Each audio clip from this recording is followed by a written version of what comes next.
अस्सलाम everyone, welcome to my YouTube channel. तो पिछली वीडियो में हमने मॉलिक्यूलर लेवल के बारे में स्टडी किया। तो अगर हम शुरू से लेवल्स को पढ़ें तो पहले हमने पढ़ा सबएटॉमिक पार्टिकल्स, उसके बाद एटम, एटम से मिलके बने थे एलिमेंट्स, फिर एलिमेंट्स या एटम से मिलके बने थे मॉलिक्यूल्स। अब मॉलिक्यूल से मिलके बने ऑर्गेनेली एंड फिर ऑर्गेनेली से मिलके बनेंगी सेल। और ये बात मैंने आपको पहले भी बताई थी कि cell is the basic unit of life. अगर सेल किसी ऑर्गेनिज्म में होगा तभी हम उसको लिविंग थिंग कहेंगे। अगर किसी चीज में सेल नहीं है तो उसे हम लिविंग थिंग कहेंगे नहीं, मानेंगे ही नहीं, क्योंकि वो फिर नॉन लिविंग थिंग होगा। तो लाइफ किसकी वजह से पॉसिबल है? सेल की वजह से। जैसे रिमोट्स होते हैं, डिफरेंट रिमोट्स, उनमें भी सेल होते हैं तो वो काम करते हैं। इसी तरह जो ऑर्गेनिज्म होते हैं उनमें भी सेल होगा तो वो जो है वर्क कर पाएंगे या वो लिविंग होंगे। उसके बाद different molecules assemble together to form organelle.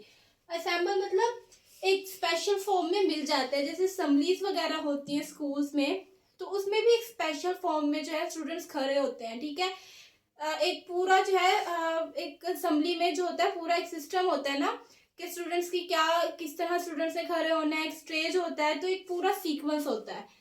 तो डिफरेंट मॉलिक्यूल्स एक खास तरीके से जो है वो एक दूसरे के साथ जुड़ जाते हैं और ऑर्गेनेली बनाते हैं।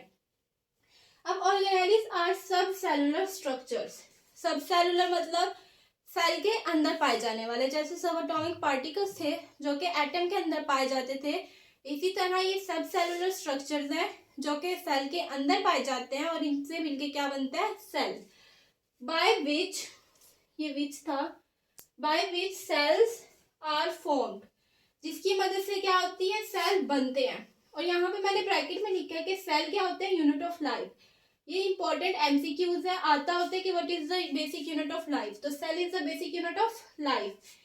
तो ऑर्गेनेली होती है, ऑर्गेनेली क्या होते हैं? सब सेलुलर स्ट्रक्चर। उसके बाद organelles are labours. Labours basically कहते हैं मजदूरों को, काम करने वालों को। तो are the labours of cell. Organelle जो होते हैं वो सेल के लेबर्स होते हैं। अब ऐसा क्यों कहा हमने? अब हमारी जो लाइफ है वो सेल से चलती है, ठीक है, लेकिन सेल जो है अकेले काम नहीं करता है। उस सेल जो है इन सब का हेड है।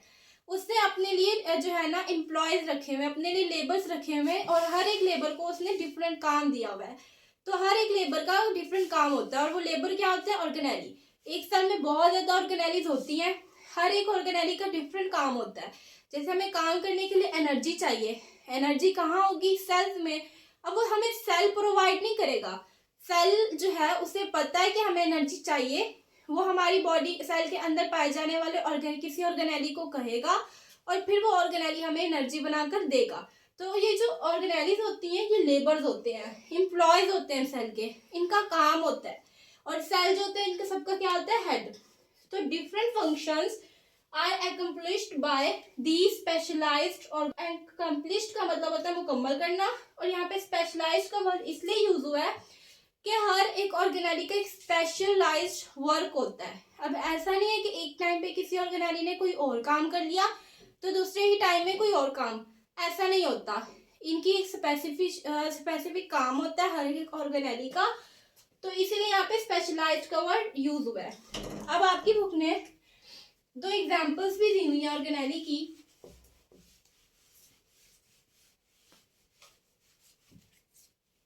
पहली एग्जाम्पल है माइटोकॉन्ड्रिया। माइटोकॉन्ड्रिया एक ऑर्गेनेली है और दूसरी ऑर्गेनेली राइबोसोम। ठीक है, ऑर्गेनेली को बोला जाता है पावर हाउस ऑफ सेल। अब इसका काम क्या होता है? पावर हाउस ऑफ सेल, ये भी इंपॉर्टेंट एमसीक्यूज है कि माइटोकॉन्ड्रिया को बोला जाता है पावर हाउस ऑफ सेल। तो इसका काम क्या होता है? एनर्जी बनाना। ये हमारी सेल को क्या प्रोवाइड करता है? एनर्जी। तो बेसिकली हमें काम करने के लिए एनर्जी चाहिए होती है, ठीक है, तो एनर्जी कौन प्रोवाइड करता है? माइटोकॉन्ड्रिया। इसीलिए इसको क्या कहा जाता है? Power house of cell. उसके बाद है राइबोसोम्स। राइबोसोम्स का काम होता है प्रोटीन सिंथेसिस। इसको प्रोटीन फैक्ट्री भी बोला जाता है कि अगर हमारे सेल को प्रोटीन की जरूरत है तो वो राइबोसोम से कहेगा और राइबोसोम जो है इसको प्रोटीन बनाकर देगा। इसे प्रोटीन फैक्ट्री भी कहते हैं, प्रोटीन फैक्ट्री। तो ये थे ऑर्गेनेलिज जो कि मॉलिक्यूल से मिलके बनते हैं। और सेल क्या होता है, ऑर्गेनेलिज से मिलके क्या बनता है, सेल।